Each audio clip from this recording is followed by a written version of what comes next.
Guys, कैसे हैं आप लोग। आई होप सब लोग अच्छे होंगे। तो चलिए आज हम अनुसूचियों के बारे में पढ़ने वाले हैं, लेकिन एक नए तरीके से। अब इसमें नया तरीका क्या होगा, जो भी अनुसूचियां हैं आपने सभी तो पढ़ा होगा कि हर एक अनुसूची में कौन कौन सा सब्जेक्ट दिया हुआ है। जैसे फॉर एग्जांपल 8वीं अनुसूची में भाषाएं दे रखी हैं, 11वीं अनुसूची में ग्राम पंचायत है, 12वीं अनुसूची में म्यूनिसिपैलिटीज़ है, और उसके बाद 10वीं अनुसूची में दल बदल संबंधित कानून है। तो ऐसे आपने पढ़ा होगा कि पहली अनुसूची में क्या दिया हुआ है, दूसरी अनुसूची में क्या दिया हुआ है। लेकिन क्या आपने ये पढ़ा है कि मान लीजिए अगर आपसे क्वेश्चन बन ही जाए कि पहली अनुसूची से संबंधित आर्टिकल कौन सा है, तब आप फंस जाएंगे वहाँ पे। तो आज हम इस वाले टॉपिक पे ज़्यादा फोकस करेंगे। मान लीजिए कि आपको दिया है 4-5 आर्टिकल दे दिए, क्वेश्चन बना दिया गया कि बताइए इस अनुसूची से संबंधित निम्नलिखित में से कौन सा आर्टिकल रिलेटेड है, संबंधित है।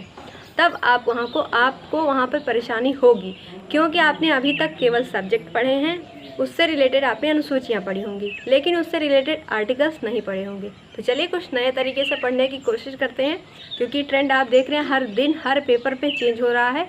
तो उसी हिसाब से हम अपने स्टडी को मेंटेन करते हैं। पहला देखिए, पहला जो शेड्यूल है, अब देखो सबसे पहले शेड्यूल से कुछ इम्पोर्टेंट बात। जब हमारा संविधान बना था, उस समय पर हमारे संविधान में कुल कितनी अनुसूचियाँ थी? कुल 8 अनुसूचियाँ थी। लेकिन जब इसमें अमेंडमेंट किया गया, धीरे धीरे समय आता गया, तो इसमें 4 अमेंडमेंट और किए गए और 4 और जो है अनुसूचियाँ इसमें जोड़ दी गई। तो इसमें 4 अनुसूचियाँ कौन कौन सी जोड़ी गई? 8 तो पहले से थे, तो कौन कौन सा जोड़ा गया होगा? 9, 10, 11 और 12। कौन कौन सा जोड़ा गया होगा? 9th वाला, 10th, 11th और 12th। तो 9th वाले में क्या है, 10th वाले में क्या है, 11th में, 12th में। इन सभी को अभी हम पढ़ते हैं। अब चलिए, पहला अनुसूची जो है वो दिया है किसके बारे में? State and union territories. ये यूटी जो लिखा है यूनियन टेरिटरीज है, इसका मतलब क्या होता है? केंद्र शासित प्रदेश। एंड देयर टेरिटरीज, ठीक है, एंड देयर जुरिस्डिक्शन। ये इतना सारी चीज़ें दी गई। मतलब इसका क्या है, पहली जो अनुसूची है उसमें यह दिया हुआ है कि स्टेट मतलब राज्य, केंद्र शासित प्रदेश के बारे में मेंशन है, और उनकी टेरिटरी के बारे में मेंशन है, और उनका जुरिस्डिक्शन कैसे होगा इसके बारे में मेंशन किया गया है। कौन से अनुसूची में है? पहली अनुसूची में। तो इससे रिलेटेड आर्टिकल कौन सा दिया हुआ है? आर्टिकल 1 और 4। कौन सा है? 1 और 4 दोनों आर्टिकल आपको याद रखने हैं। अगला देखिए सेकंड शेड्यूल। सेकंड में क्या आता है? सैलरी आती है, सैलरी एंड अलाउंसेस। अलाउंसेस का मतलब क्या होता है? जो किसी भी मेंबर को सुख सुविधाएं दी जाती हैं फ्री में, तो उसे हम बोलते हैं अलाउंसेस। ओके, तो अब देखिए इसमें कोई किसके बारे में मेंशन है, इस बात पे ज़्यादा ध्यान दीजिएगा। कौन कौन से लोगों के बारे में मेंशन किया गया है सेकंड शेड्यूल में। इसमें आर्टिकल की ज़रूरत नहीं है आपको। देखिए प्रेसिडेंट, गवर्नर, ठीक है। अब केंद्र और राज्य दोनों ऐसे डिवाइड कर लीजिए। अब केंद्र में चलते हैं। केंद्र में क्या है? प्रेसिडेंट, उसके बाद लोकसभा के स्पीकर और डिप्टी स्पीकर, केंद्र पे ही हम बात कर रहे हैं। राज्यसभा में चेयरमैन, वाइस चेयरमैन, और उसके बाद कैग, सुप्रीम कोर्ट के जजेस। यहाँ पे ध्यान रखिएगा क्या लिखा गया? सुप्रीम कोर्ट के जजेस, ना कि चीफ जस्टिस। दोनों बातों में फ़र्क है। अगर चीफ जस्टिस बोलेगा तो केवल जो हमारा मुख्य न्यायाधीश होगा उसके बारे में कहा जाएगा, लेकिन यहाँ पे जजेस बोला गया, इसका मतलब मुख्य न्यायाधीश तो हैं, अदर जो जजेस वहाँ पे काम करते हैं उनके बारे में भी यहाँ पर मेंशन किया गया है। दोनों बातों में फ़र्क है, ध्यान रखिएगा। केंद्र सरकार में हमने बात किया प्रेसिडेंट, लोकसभा के स्पीकर और डिप्टी स्पीकर, राज्यसभा के चेयरमैन, वाइस चेयरमैन, उसके बाद कौन सा है? कैग है, सुप्रीम कोर्ट के जजेस हैं, ठीक। अब आ जाइए राज्य सरकार में, तो गवर्नर, विधानसभा, विधान परिषद। तो विधानसभा में स्पीकर और डिप्टी स्पीकर, विधान परिषद में कौन आएगा? Chairman, vice chairman. जैसे सेम टू सेम केंद्र में है वैसे ही राज्य सरकार में है, बस नाम वहाँ पे लोकसभा राज्यसभा है, यहाँ पे विधानसभा विधान परिषद है। ओके, अब इसके अलावा हाई कोर्ट के जजेस, ना कि चीफ जस्टिस, बोला गया है हाई कोर्ट के जजेस, ठीक है। तो इस दोनों बातों में ध्यान रखें, क्योंकि यहाँ पे जब आपको स्टेटमेंट वाइज क्वेश्चन बनेंगे तब वहाँ पे ऐसे शब्दों को घुमाया जाता है। यहाँ पे उसमें हमारी बुक्स में क्या दिया हुआ है और उसमें संविधान में क्या मेंशन है? जजेस, लेकिन एग्जामिनर क्या चेंज कर देगा? उसको जजेस की जगह चीफ जस्टिस बदल देगा। तो वहाँ पे आप अगर स्टेटमेंट ध्यान से नहीं पढ़ेंगे तो वहाँ पे कन्फ्यूज़न हो जाएगी। तो इस बात पे ध्यान रखिएगा। अब ये भी कुछ लोगों को नहीं पता होगा कि जो केंद्र सरकार में होते हैं, जब लोकसभा होती है तो सेम वही चीज़, सेम वही पैटर्न राज्यसभा में स्टेट में होता है, लेकिन उसको हम केंद्र में लोकसभा बोलते हैं और राज्य में विधानसभा बोलते हैं। राज्यसभा को केंद्र में राज्यसभा, लेकिन अगर हम स्टेट पे आ जाते हैं तो उसको हम विधान परिषद बोलते हैं। दोनों बातों में अंतर है, चेंज है, ध्यान रखिएगा इसको। हो गया पहला शेड्यूल, दूसरा शेड्यूल। अब चलिए आगे वाला पढ़ते हैं। देखिए अगला जो शेड्यूल है वो कौन सा है, तीसरा है, ठीक है। अब तीसरे वाले में कौन सी बात की गई है, मेंशन किया गया है शपथ। जितने लोग भी शपथ लेते हैं उनके बारे में यहाँ पर मेंशन किया गया है। आर्टिकल इम्पॉर्टेंट नहीं है। चौथे पे आ जाइए। आर्टिकल चौथे में कौन सा, 480। अब इसमें क्या कहा गया है, राज्यसभा में सीटों का आवंटन। क्या बोला गया है, राज्यसभा में सीटों का आवंटन। तो कौन सी अनुसूची में है, चौथी अनुसूची में है।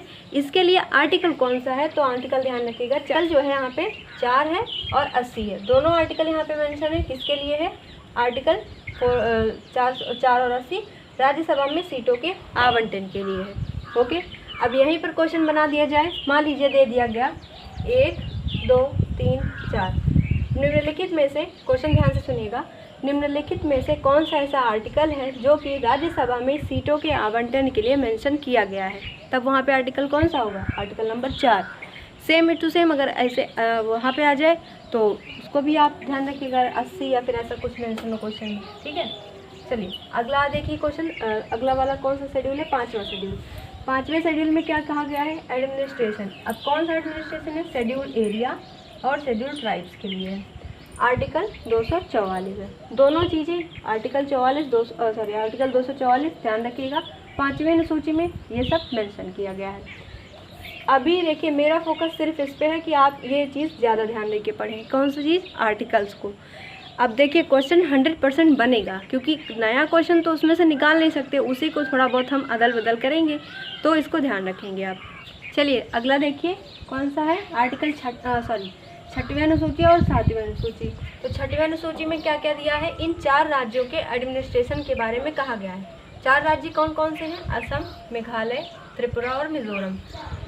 अब देखो सवाल यहाँ से भी घुमाया जा सकता है कि 6वीं अनुसूची में कितने राज्यों का एडमिनिस्ट्रेशन बोला गया है। कितने राज्यों का, 4 राज्यों का। टोटल नंबर आप याद रखें। कौन कौन से राज्य, असम, मेघालय, त्रिपुरा, मिजोरम। हिंट याद रखिएगा कि सारे नॉर्थ ईस्ट के स्टेट हैं। हिंट समझ में आ गई, सारे नॉर्थ ईस्ट के स्टेट हैं और कहीं के नहीं, ना तो साउथ इंडिया के, ना नॉर्थ इंडिया के, नॉर्थ ईस्ट के सारे 4 स्टेट हैं, असम, मेघालय, त्रिपुरा और मिजोरम। अब याद आप उसको कैसे करेंगे, इसके लिए ट्रिक भी याद कर लीजिए। इसी समय ATM स्क्वायर, ए से असम, T से त्रिपुरा, M से मिजोरम और मेघालय। ओके चलो, M से 3 राज्य यहाँ पे, मणिपुर भी है, लेकिन यहाँ पे मणिपुर मेंशन नहीं है, इस पे ध्यान रखेंगे आप। 7वीं अनुसूची पे आ जाइए। अब हाँ, इसके लिए आर्टिकल कौन कौन सा है, 244 और 275, इस पर फोकस करके पढ़िएगा। 7वीं अनुसूची। अब देखो इसमें क्या दिया गया है, जो सब्जेक्ट हैं स्टेट और सेंटर के बीच में उसका डिवीज़न दिया गया है ना। तो अब देखिए 3 लिस्ट हमारे यहाँ पे आती है कि स्टेट लिस्ट है, कंकरेंट लिस्ट है, यूनियन लिस्ट है, ठीक है। राज्य सूची, समवर्ती सूची और केंद्र सूची। तो राज्य सूची में पहले कितने सब्जेक्ट थे, 66 थे, अभी प्रेजेंट में कितना है, 59 है। इस बात पे भी एग्जाम में सवाल बन चुका है कि पहले कितना था और अभी कितना है, तो ठीक है, तो दोनों याद रखिएगा। कंकरेंट लिस्ट मतलब समवर्ती सूची में कौन कौन से आते हैं, पहले 47 थे, अभी 52 है।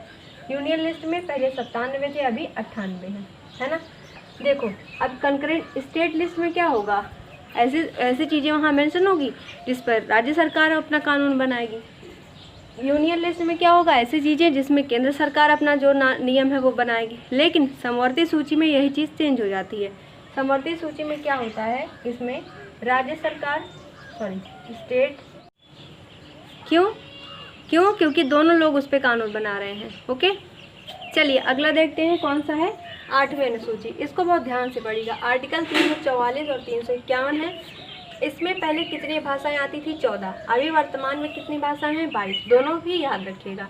अब देखो पहले 14 थी, लेकिन इसमें जो धीरे धीरे और भी भाषाएं बढ़ाएगी, लेकिन हमें जो है इन सभी को जो अमेंडमेंट्स हमारे कॉन्स्टिट्यूशन में दिए गए हैं भाषाओं से संबंधित, वो पढ़ना जरूरी है। पहला जो अमेंडमेंट भाषा से संबंधित किया गया वो 21वां नंबर का था, और कब किया गया, 1967 में किया गया। कौन सी भाषा जोड़ेगी, सिंधी भाषा। 71वां संवैधानिक संशोधन 1992 में किया गया, 3 भाषाएं जोड़ी गई, कोंकणी, मणिपुरी और नेपाली भाषा। 92वां संवैधानिक संशोधन 2003, इसमें 4 भाषाएं जोड़ी गई, बोडो, डोगरी, मैथिली और संस्कृत। 9वीं अनुसूची में आइए कौन कौन सा दिया गया है। अब ये जो 9वीं अनुसूची है भूमि से विवाद से संबंधित है, जब बांग्लादेश वाला केस हुआ था।